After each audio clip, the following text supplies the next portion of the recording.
نحمدہ ونصلی ونسلم علی سیدنا و مولانا محمد رسولہ النبی الامین المکین الحنین الکریم الرؤوف الرحیم اما بعد فاعوذ باللہ من الشیطان الرجیم بسم اللہ الرحمن الرحیم۔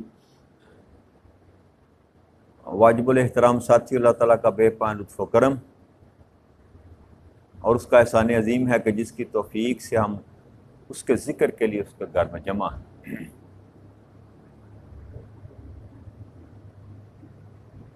آج اللہ کی توفیق سے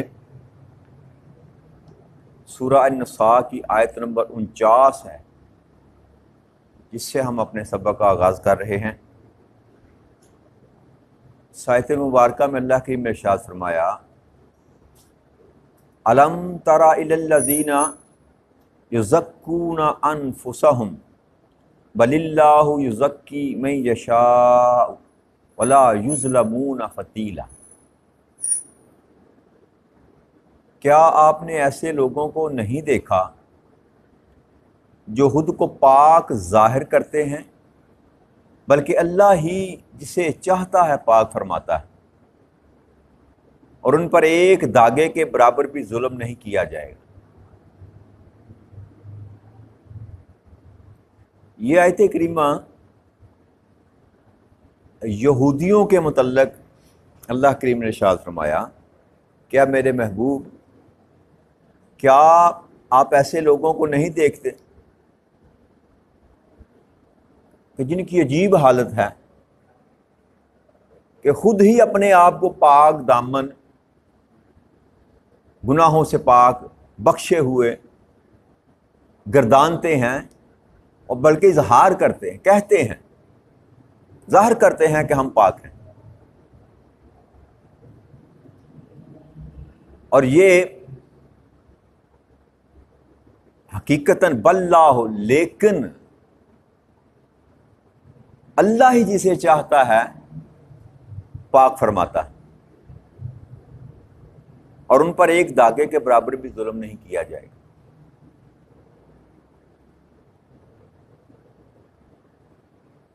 کچھ یہودی جن میں بڑے بڑے ان کے نام آتے ہیں،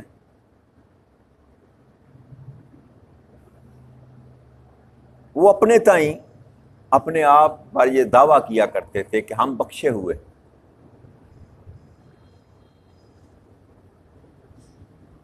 ان میں سے بحری بن عمرو، نعمان بن اوفی اور مرحب بن زید بھی تھے، اور وہ ایک دن اپنے چھوٹے معصوم بچوں کو لے کر آقا کریم صلی اللہ علیہ وآلہ وسلم کی بارگاہ اقدس میں آئے اور کہنے لگے کہ آپ ذرا بتائیے کہ کیا ان بچوں پر کوئی گناہ ہے، ان کے وجود کے ساتھ کچھ گناہ ہے، ہو سکتا ہے گناہ؟ تو آقا کریم صلی اللہ علیہ وآلہ وسلم نے فرمایا کہ نہیں، یہ تو معصوم ہے۔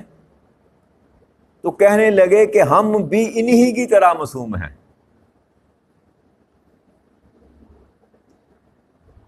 ہم جو کچھ کرتے ہیں دن کو، رات کو اللہ ہمیں معاف کر دیتا ہے، اور جو ہم رات کو کرتے ہیں اللہ کریم دن کو ہمیں معاف کر دیتا ہے۔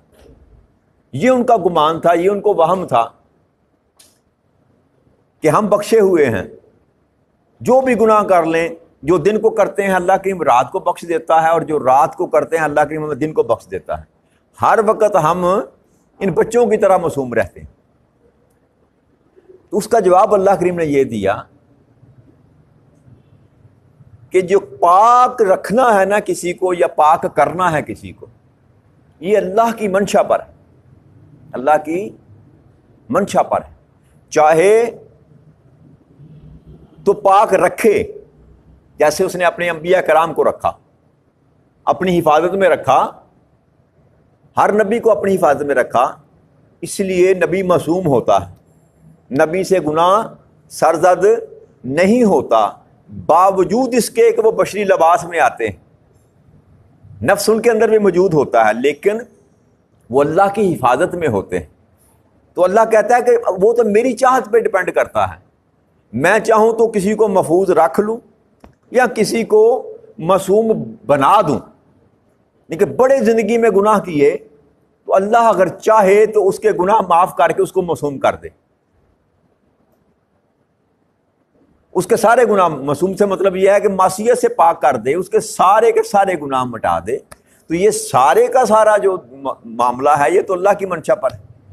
خود سے کوئی بندہ یہ دعویٰ نہیں کر سکتا کہ میں معصوم ہوں، اور نہ خود سے بندہ کسی کو کہہ سکتا ہے کہ یہ معصوم ہے. کیوں؟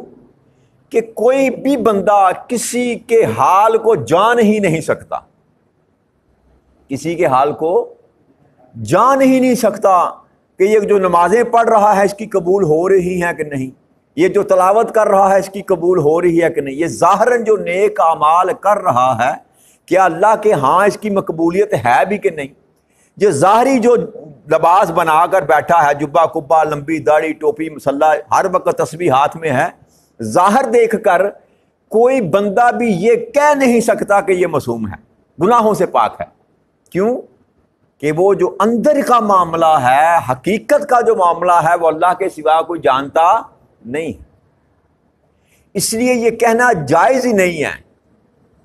چاہے جا کے اپنی ذات کو کہنا، اور جتنا انسان اپنی ذات کو جانتا ہے کسی اور کو نہیں جانتا. انسان کے اپنے جو اعمال ہوتے ہیں ان کو ایک خدا جانتا ہے، ایک بندہ خود جانتا ہے، کوئی اور جانے یا نہ جانے. آپ ظاہری پارسائی کا لباس بنا کر جو دنیا میں چلتے پھرتے ہیں نا، لیکن آپ کو تو پتا ہے میں کتنا پلید ہوں، میں دن میں یا رات میں کتنے گناہ کرتا ہوں، کتنے جھوٹ بولتا ہوں، کتنی مکر اور فریب کرتا ہوں، اللہ کے ساتھ، اللہ کے رسول کے ساتھ کتنا دھوکہ کرتا ہوں. انسان ساری دنیا سے تو چھپ سکتا ہے، نہ اپنے آپ سے چھپ سکتا ہے، نہ اللہ سے چھپ سکتا ہے. تو یہ سارے کا سارا جو معاملہ تھا نا، وہ خود ساختہ ہی کہتے تھے ہم تو بخشے ہوئے. اور بلکہ حسن الضحاک اور قتادہ رضی اللہ تعالی رحمۃ اللہ علیہ بیان فرماتے ہیں، یہ تابعین ہیں، یہ فرماتے ہیں کہ یہ آیت کریمہ اس بات کا بھی جواب اللہ نے دیا جب یہودیوں نے یہ کہا نا کہ نحن ابناء اللہ، کہ ہم تو اللہ کے بیٹے ہیں اور وہ ہم سے محبت کرتا ہے. ہم اللہ کے بیٹے ہیں، جیسے اولاد ہوتی ہے، ہم اللہ کی اولاد ہے، ہم اللہ کے بیٹے ہیں، اور وہ ہم سے محبت کرتا ہے، ہم چہیتے ہیں اس کے. یا یہ کہتے تھے کہ کوئی جنت میں نہ جائے گا، جائیں گے تو یہودی جائیں گے تو عیسائی جائیں گے. تو اس طرح کے جو مکالمے بولتے تھے اور برملا بولتے تھے اور فخر کے ساتھ بولتے تھے، اس کا جواب رب کریم نے دیا کہ خود سے کوئی پاک ساری زندگی وہ نیکی میں بسر کر دے نا، ساری زندگی کا ایک ایک لمحہ بھی جو ہے وہ نیکیوں میں بسر کر دے، تو پھر بھی گارنٹی نہیں ہے کہ وہ گناہوں سے پاک ہو. بنی اسرائیل کا ایک واقعہ میرے ذہن میں آ گیا کہ بستی کسی کو برباد کرنے کا اللہ نے حکم دیا فرشتوں کو. تو فرشتوں نے کہا کہ اللہ اے رب کریم، وہاں پر تو تیرا وہ بڑا برگزیدہ بندہ رہتا ہے، 70 سال سے وہ ایک جگہ پر بیٹھ کر تیری عبادت کر رہا ہے، نہ دن دیکھتا ہے نہ رات دیکھتا، تیرے ہی خیال میں مگن رہتا ہے، تیری ہی عبادت کرتا ہے. تو رب کریم نے فرمایا اس بستی کو اٹھا کر اس کے اوپر پھینک دے. کیوں؟ کہ اس کو صرف اپنی فکر ہے، اس کو صرف اپنی فکر ہے. صبح و شام میری تسبیح کرتا ہے، میری پاکی بیان کرتا ہے، توبہ طائب کرتا ہے، اس کی آنکھوں کے سامنے ساری دنیا برباد ہو رہی ہے، جہنم کی طرف جا رہی ہے. ان کو ٹھیک کرنے کی، ان کو اصلاح کرنے کی کوشش نہیں کر رہا، صرف اپنی ذات کے متعلق سوچ رہا ہے. اس بستی کو اٹھا کر اس کے اوپر پھینک، برباد کر دے، اس کو تباہ کر دے بستی کے ساتھ. تو سمجھ یہ آئی کہ ساری زندگی بھی اگر رب کریم کی آپ تابع داری میں، ظاہری تابع داری میں گزار دیں تو یہ سند نظر نہیں ہے کہہ سکتے کہ آپ میں معصوم ہوں یا یہ معصوم ہے. اندر کا حال رب کریم جانتا ہے. اندر کا حال جو میں آپ سے بار بار کہتا ہوں نا کہ یہ ظاہری عبادت ہی دین نہیں ہے. نمازیں پڑھ لی، روزہ رکھ لیا، حج کر لے، عمرے کر لے تو سمجھ لیا جو واجب ہم نے کمال کر دیا. جو باقی معاملات ہیں زندگی کے ان کو بھی ساتھ لے کر چلنا پڑے گا. اگر وہاں آپ نے کمزوری دکھائی تو یہ ظاہری جو کچھ ہم کرتے ہیں اس کی بھی کوئی قدر و قیمت اللہ کے ہاں نہیں ہے. ماننا ہے تو پورا ماننا ہے، نہیں ماننا تو نہیں ماننا. یہ نہیں تھوڑا مان لیا تھوڑا نہ ماننا، جو سمجھ میں آ گیا جو دل میں کیا یہودیوں کی طرح، جو پسند آیا مان لیا، جو پسند نہیں آیا انکار کر دیا. تو ایسے نہیں، اور یہ دعویٰ کیا ہی نہیں جا سکتا، کوئی بندہ بھی یہ دعویٰ نہیں کر سکتا. ایون یہاں تک کہ آقا کریم صلی اللہ علیہ وآلہ وسلم نے بھی کبھی زندگی میں یہ دعویٰ نہیں کیا کہ میں گناہوں سے پاک ہوں. آپ فرمایا کرتے تھے کہ میں اولاد آدم میں سے سردار ہوں، تمام نبیوں کا بھی آپ سردار ہیں، اور ساتھ یہ کہا کرتے تھے کہ مجھے اس پر فخر نہیں، مجھے اس پر فخر کس بات کا؟ حالانکہ کائنات میں ان سے بڑھ کر کوئی اللہ نے افضل اور پیدا ہی نہیں کیا، لیکن اس کے باوجود اللہ کے ساتھ جو معاملہ ہے انسان کا وہاں عجز و انکساری ہے، اور رب کی منشا ہے وہ جو چاہے کر سکتا ہے. ساری زندگی آپ عبادتوں میں مشغول رہے، رد کر دے. آپ نے ایک دن بھی عبادت میں نہیں گزارا، لوگوں کی خدمت کرتے رہے، اس کو تو آپ کی یہ ادا پسند آ جائے، وہ کہ ٹھیک ہے تو نے مجھے سجدے لمبے نہیں کیے، میری مخلوق کی خدمت کرتا رہا، جا میں تجھے معاف کرتا ہوں. اگر وہ چاہے تو ساری زندگی سجدوں میں گزارنے والے، تہجد گزاریاں کرنے والوں کو کہ جا لے جا مجھے تیری باتیں قبول نہیں ہیں، کون چیلنج کر سکتا ہے اس کو؟ یہ سارے کا سارا معاملہ جو ہے اس کی اللہ کہتا ہے میری منشا پر ہے، میں چاہوں تو کسی کو صاف کروں، میں چاہوں تو نہ کروں. اور جس کو اللہ کریم صاف کرنا چاہتا ہے اس کو کیا کرتا ہے؟ اس کو دین سکھلا دیتا ہے، کتاب و حکمت دے دیتا ہے. اپنا کوئی بندہ، جیسے اللہ نے اپنے محبوب کے لیے دعا بھی منگوائی نا ابراہیم علیہ السلام سے کہ اللہ میری اولاد میں سے ایک رسول بھیج جو ان کو دین بھی سکھائے، حکمت بھی سکھائے، ان کا تزکیہ بھی کرے، جی پاک صاف کرے ان کو. تو اللہ کریم جب چاہتا ہے کسی قوم کے لیے کوئی مسیحا بھیج دیتا ہے ان کو پاک صاف کرنے کے لیے. تو یہ اللہ کی مرضی پر سارا ڈیپینڈ کرتا ہے.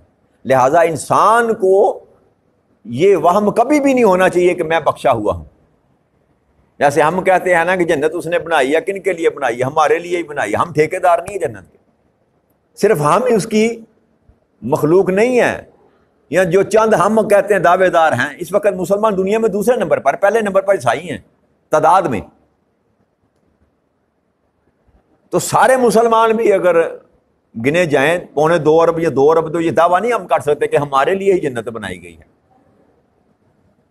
جنت کس کے لیے ہے؟ اللہ فرماتا ہے جو میرے فرما بردار ہیں، جو میرے فرما بردار ہیں. تو اللہ نے یہ بات سمجھا دی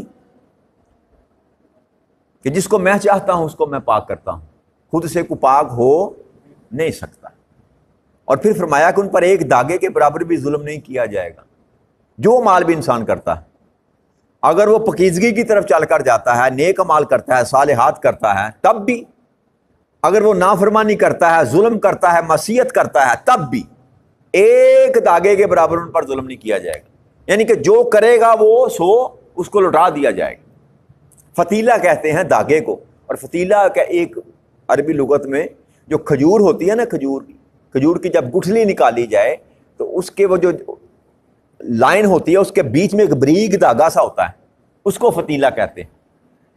بریک بال کی طرح دھاگا ہوتا ہے، اس کو فتیلہ کہتے ہیں. کہ بال برابر بھی جو ہے نا اللہ کسی پر ظلم نہیں کرے گا. پھر آگے اللہ کے ارشاد فرمایا انظر کیف یفترون علی اللہ الکذب وکفی بہ اسما مبینا. آپ دیکھیے وہ اللہ پر کیسا جھوٹ بہتان باندھتے ہیں، یہی کھلا گناہ کافی ہے کس لیے؟ ان پر عذاب کرنے کے لیے. کہ میں نے تو کوئی ایسی سند کو گارنٹی نہیں دی ان کو کہ آپ میرے لاڈلے ہیں، یہودی میرے لاڈلے ہیں، عیسائی میرے لاڈلے ہیں، یا مسلمان میرے لاڈلے ہیں. آپ پورے قرآن کو پڑھ لیجئے نا، یا تورات کو پڑھ لیجئے، انجیل کو پڑھ لیجئے، کہیں بھی آپ کو اللہ کریم کا یہ کلام نہیں ملے گا کہ یہ فلاں قوم میری لاڈلی ہے. کون لاڈلا ہے رب کریم کا؟ جو اللہ کو مانتا ہے، اللہ کے رسول کو مانتا ہے، اللہ کی مانتا ہے، اللہ کے رسول کی مانتا ہے. اللہ کہتا ہے یہ میرے دوست ہیں، یہ میرے دوست ہیں، بس وہ لاڈلے ہیں. تو آپ اگر کریں کچھ نہ، محض اس لیے کہ ہمارے نام کے ساتھ مسلم لکھا ہے تو ہم اللہ کے لاڈلے ہو گئے، تو یہ گمان تو ان کا تھا، یہودیوں کا، کہ ہم اللہ کے لاڈلے ہیں، ہم جو بھی کر لیں ہم بخشے ہوئے ہیں، ہمیں گرفت نہ ہوگی۔ تو یہ وہاں ہمیں بھی نہیں ہونا چاہیے، یہ اس میں کوئی شک نہیں کہ ہمیں فضیلت ہے۔ کس وجہ سے؟ کہ ہم تاجدار کائنات صلی اللہ علیہ وآلہ وسلم کی امت ہیں، ساری امتوں پر ہمیں فضیلت ہے، ساری کائنات کے لوگوں پر ہمیں فضیلت ہے، یہ فضیلت ہے، اس میں کوئی شک والی بات نہیں۔ یہ اللہ کا کرم ہے ہم پر کہ ہم آقا کے نام لیوا ہیں، ان کے غلام ہیں، یہ فضیلت ہے۔ لیکن یہ فضیلت کافی نہیں ہے، اس فضیلت کے ساتھ آپ کو عمل سے ثابت کرنا پڑے گا کہ آپ باقی آقا کے امتی ہیں۔ خالی ٹائٹل سے بات نہیں بنے گی، ٹائٹل تو رب کریم نے آپ کو عطا کیا نا، اس میں تو آپ کا کچھ نہ میری محنت ہے نہ آپ کی محنت ہے، ہم نے کچھ نہیں سرو کیا، یہ اللہ کی مرضی تھی، مجھے مسلمانوں کے گھر میں پیدا کر دیا، اب مجھے ثابت کرنا ہے کہ میں مسلمان ہوں۔ اور ثابت کیسے ہوگا؟ ثابت ہوگا میرے اعمال سے، میرے افعال سے۔ جب میں بولوں گا تو پتہ چلے گا کہ میں مسلم ہوں کہ نہیں، جب میں کسی کے ساتھ معاملہ کروں گا تو پتہ چلے گا کہ مسلم ہوں کہ نہیں۔ جی، تو میرے اعمال کی وجہ سے پتہ چلے گا کہ میں مسلم ہوں، ٹائٹل سے پتہ نہیں چلے گا۔ تو اللہ نے فرمایا کہ یہ کیسے لوگ ہیں، میں نے تو ان کو کوئی گارنٹی نہیں دی، یہ خود سے ہی بات بنا کر میرے نام پہ لگا رہے ہیں، جھوٹا بہتان باندھ رہے ہیں، بس یہی کافی ہے بہت بڑا گناہ ان کے لیے کہ میں ان پر عذاب کروں۔ اور یہ گناہ عظیم میں شمار ہوتا ہے، میں نے عرض کی تھی نا آپ سے، اللہ کی طرف کو بات منسوب کرنا جو اللہ نے نہ کہی ہو، اور آقا کریم صلی اللہ علیہ وآلہ وسلم کی ذات کی طرف کو بات منسوب کرنا جو آقا نے نہ کہی ہو، یہ بہتان عظیم ہے اور یہ گناہ کبیرہ ہے، اور یہ جہنم میں پھینکے جانے کا سبب ہوگا۔ اللہ کہتا ہے یہی کافی ہے کہ جو بات میں نے نہیں کی وہ میری ذات کے ساتھ منسوب کر رہے ہیں، کتنا کھلا بہتان، جھوٹا بہتان باندھ رہے ہیں۔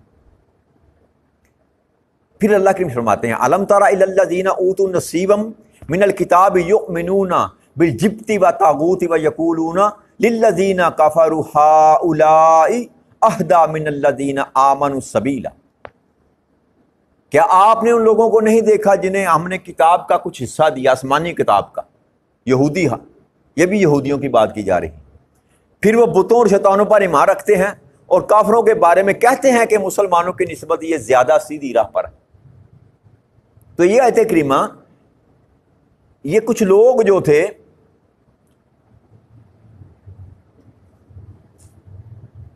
یہودیوں میں سے، وہ مدینہ جب آقا کریم صلی اللہ علیہ وسلم کا ان کے ساتھ معاہدہ ہو گیا جنگ نہ کرنے کا، تو یہودیوں کا ایک گروہ جو وہ مکے میں گیا، کعب بن اشرف یہودی تھا، وہ اپنے 70 یہودیوں کو لے کر قریش کے پاس مکہ میں گیا اور کہنے لگا جا کے کہ آپ ہمیں محمد صلی اللہ علیہ وسلم کے مقابلے میں امداد اور حمایت ہمیں دیں، ہمارے ساتھ معاہدہ کریں۔ تو ایک معاہدہ تو یہودیوں نے نبی اکرم صلی اللہ علیہ وسلم کے ساتھ بھی کیا تھا نا، تو وہ توڑ کر وہاں مکہ والوں کے پاس چلے گئے کہ ان سے مدد لیتے ہیں۔ تو ان میں سے حضرت ابو سفیان رضی اللہ تعالیٰ عنہ، ابھی وہ اسلام نہ لائے تھے، مکہ میں رہتے تھے، ان کے پاس چلے گئے، تو ان سے کہا کہ آپ ہمارا ساتھ دیں۔